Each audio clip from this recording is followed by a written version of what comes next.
our lives in so many ways unknown before. It is not understood singly, but rather it is thought of as a multi-dimensional activity of diverse ideas. And this, my friends, is the very reason why we are here today, the launching of the program of DBT, the SPID for that matter, and in partnership with the Pangasinan State University as the Business Assistance Center.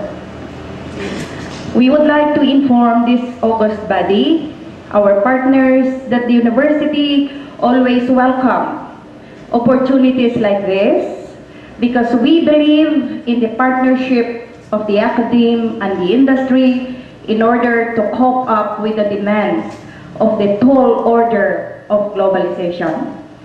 And so, in behalf of the university, to our partners, we vow to carry out the functions of the university as the BAC, or the Business Assistance Center.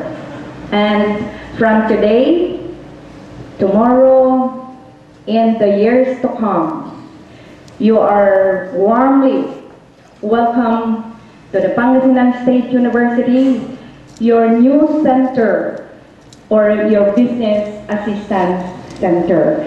So our president is right now in Manila. The vice president is on his way to this place, but the chancellor is around, Dr. Ibohio. So in behalf of the university officials, I welcome you all to Pangasinan State University. It might be that the venue is not as convenient as expected, but with open hearts, we are offering this place. Thank you and good morning to everyone.